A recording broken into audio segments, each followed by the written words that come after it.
Hello friends, welcome to my channel. Myself Rajkamal. Like और subscribe की बात हम बाद में करेंगे। पहले हम बात करते हैं आज के टॉपिक की। मार्केट गिरेगा, मार्केट अपर ट्रेंड पे जाएगा, मार्केट लोअर ट्रेंड पे जाएगा, मालूम नहीं मार्केट कौन से ट्रेंड पे जाएगा। ये आज तक किसी को नहीं पता चला मार्केट कौन से ट्रेंड पे जाएगा। सब अंदाजे लगाते हैं और अंदाजे लगा सकते हैं। मैं तो कहता हूँ फ्रेंड्स, हमेशा मार्केट ट्रेंड को देखने से पहले ये देखना चाहिए कि हमारा जो इन्वेस्टमेंट है वो किस तरह के पोर्टफोलियो में, यानी कि हमने किस तरह के जो सेक्टर्स है उसमें हम इन्वेस्टमेंट कर चुके हैं। क्या हमारा पोर्टफोलियो जो इन्वेस्टमेंट का है वो ऑटोमोबाइल सेक्टर से है, या बैंकिंग सेक्टर से, या पावर और एनर्जी सेक्टर से है, या फिर कंज्यूमर प्रोडक्ट से रिलेटेड है। तो हमें ये चीज़ देखना चाहिए। अगर हमारा जैसे ऑनलाइन बिजनेस जो करती है कंपनीज, उन सेक्टर्स के शेयर्स में इन्वेस्टमेंट है, या फिर ऐसे हैं जो टेक्निकली हमें सॉफ्टवेयर वगैरह प्रोवाइड कराती हैं, मतलब टेक्नोलॉजी से रिलेटेड जो कंपनीज है उनके शेयर्स में इन्वेस्टमेंट है, तो हमें ये देखना चाहिए कि हमारा इन्वेस्टमेंट किस कैटेगरी में है। हमें हमारे इन्वेस्टमेंट पे भरोसा होना चाहिए, क्योंकि हम इन्वेस्टमेंट करते हैं बहुत एनालाइज करके करते हैं। और मार्केट अप डाउन जाता रहता है, ये तो शुरू से लेके एंड तक यही स्ट्रेटजी चलती है। आज से पहले भी मार्केट अप डाउन होता रहता था, अभी भी अप डाउन हो रहा है और बाद में भी अप डाउन होगा। ये तो मार्केट डेली अप डाउन होता रहता है, वो कोई खास बात नहीं। मार्केट एकदम से क्रैश होगा या मार्केट एकदम क्रैश नहीं होगा, अगर क्रैश भी होगा तो उठेगा भी। हमने पहले भी देखा है कि पिछली बार जब कोरोना आया था फर्स्ट टाइम 2020 में, तो मैंने देखा था कई स्क्रिप्ट बहुत नीचे तक आ गई थी। जैसे SBI ये 200 से नीचे आ गया था। मैं 2020 की बात कर रहा हूँ, जो कोरोना फर्स्ट टाइम आया था।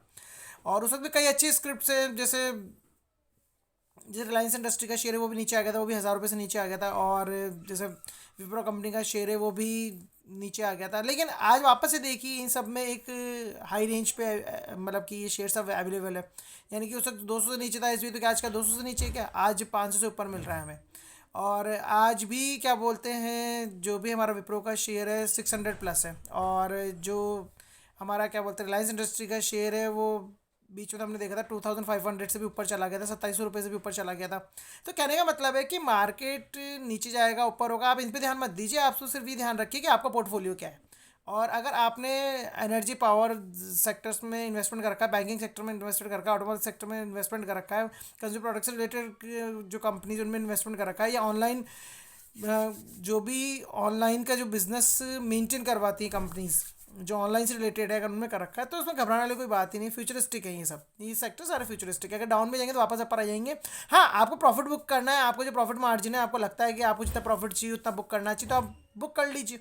और फिर वापस से अगर आपको लगता है कि मार्केट क्रैश होगा, नीचे का, तो फिर बाय कर लीजिएगा।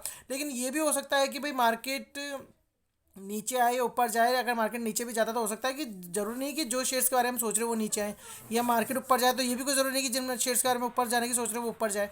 क्योंकि मार्केट के अप एंड डाउन होने से कभी कभार ऐसा भी होता है कि कुछ शेयर्स में मूवमेंट उसके अपोजिट आता है। यानी शेयर कभी कभार बढ़ते हैं और मार्केट डाउन जाता है, या मार्केट अपर जाता है शेयर डाउन आता है। तो ये कोई ज़रूरी नहीं है कि मार्केट के ट्रेंड के अकॉर्डिंग है हमारा जो इन्वेस्टमेंट कर रखा है वो पोर्टफोलियो उसी अकॉर्डिंग चले, ऐसा कोई ज़रूरी नहीं है। तो प्लीज़ हमें ये एनालाइज करना चाहिए कि हमारा इन्वेस्टमेंट हमने किस पर्पस के लिए करा है। लॉन्ग टर्म पर्पस के लिए करा है कि शॉर्ट टर्म पर्पस के लिए करा है। अगर शॉर्ट टर्म के लिए करा है तो प्रॉफिट बुक कर लीजिए, लॉन्ग टर्म के लिए तो घबराइए मत।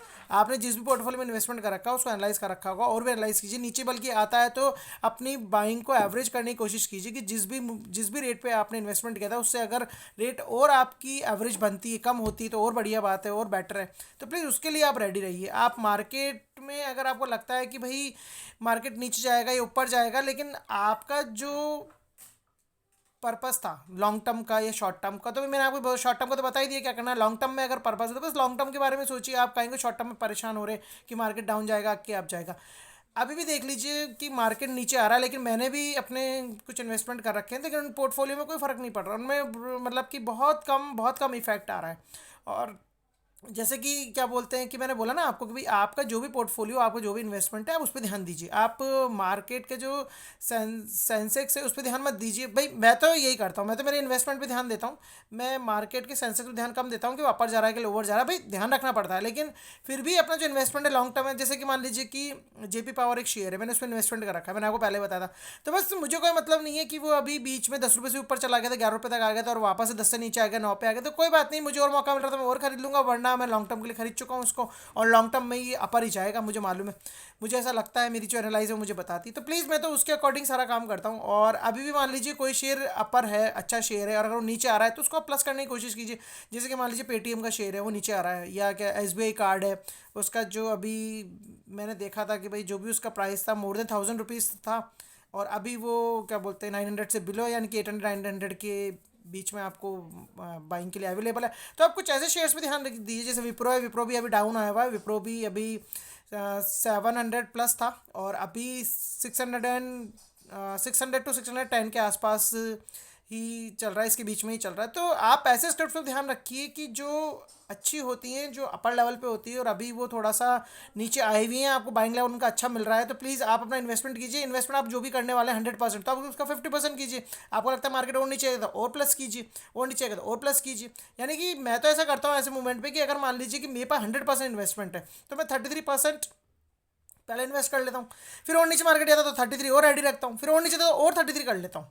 और अगर आपको ऐसा लगता है कि जो स्ट्रेटजी मैं आपको बता रहा हूँ आप उसको फॉलो कर सकते हैं, तो वो भी ठीक है। अगर आप अपने हिसाब से चलना चाहते हैं तो अपने हिसाब से चलिए, लेकिन मैं मेरी स्ट्रेटजी बता रहा हूँ कि भाई मैं 33%, फिर बिलो जाता था 33%, फिर नीचे आता था 33%, या फिर मुझे लगता है कि मेरे को जो इन्वेस्टमेंट करना है उसमें इन्वेस्टमेंट कर देता हूँ, और जितना मुझे परचेस करना तो मैं परचेस कर लेता हूँ। फिर मैं ये नहीं सोचता कि मार्केट कहाँ जा रहा है, मैं तो सिर्फ अपनी एनालिसिस पे ध्यान रखता हूँ कि भाई फ्यूचरिस्टिक है, इसमें बाद में प्रॉफिट मुझे मिलेगा, ये जो मेरा इन्वेस्टमेंट है ये अपर आएगा, इसमें अच्छा मुझे क्या बोलते गेन होंगे, तो मैं फ्यूचरिस्टिक रहता हूँ। क्योंकि मार्केट डाउन जाने के बाद अपर भी आता है। मैंने आपको पहले भी एक चीज़ बताई है कि मार्केट मार्केट का जो एनालाइज है और जो आपके इन्वेस्टमेंट का जो एनालाइज है, दोनों हमेशा डिफर होता है, थोड़ा सा उनमें फ़र्क होता है क्योंकि वो अलग अलग सेक्टर से रिलेटेड होते हैं। भाई मार्केट मार्केट है, पूरा ओवरऑल है, और जो भी हमारा जो इन्वेस्टमेंट पर्टिकुलर एक सेक्टर एक फील्ड है उसके अकॉर्डिंग है।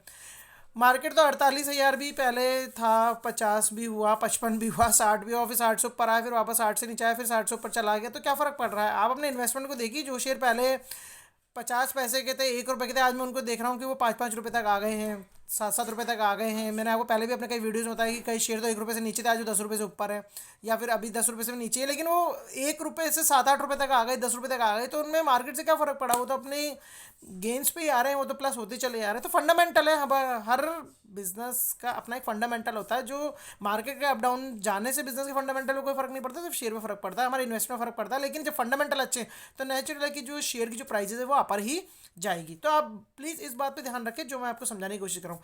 मैं जो समझा रहा हूँ आपको, आप देख लीजिए कि आप फंडामेंटल्स, बिजनेस स्क्रिप्ट, उस पर ध्यान दीजिए। मार्केट पे ध्यान दीजिए, मैं ये नहीं कह रहा कि मार्केट पे ध्यान मत दीजिए, लेकिन जो चीज़ मेन है आपका जो इन्वेस्टमेंट है उसके ऊपर ध्यान रखिए कि उसको आपने क्या एनालाइज करके इन्वेस्टमेंट किया और उसके अकॉर्डिंग क्या होने वाला है। और फ्यूचरिस्टिक रहिए हमेशा, आप थोड़ा सा लॉन्ग टर्म के बारे में सोचिए कीजिए। थोड़ा बहुत कुछ दिन से 10-15 दिन से ऐसे मार्केट में हड़बड़ाने से कुछ नहीं होगा, क्योंकि हड़बड़ाने में डिसीजन खराब ही हो जाते हैं। मैंने ज़्यादातर देखा हड़बड़ाहट में हम कभी कभार ज़्यादातर हमारा अच्छा डिसीजन भी जो होता है हम उसको गलत कर देते हैं। यानी कि हमें सोचा था लॉन्ग टर्म के लिए था, और मार्केट की डाउन जाने की हड़बड़ी में है जो भी है, भाई कोई चीज़ ऊपर जाती है तो वो नीचे भी आती है, फिर वापस नीचे आती है, फिर वापस से अपर जाती है। मैंने तो हमेशा नीचे से अपर ज़्यादा जाते हुए ही देखा है।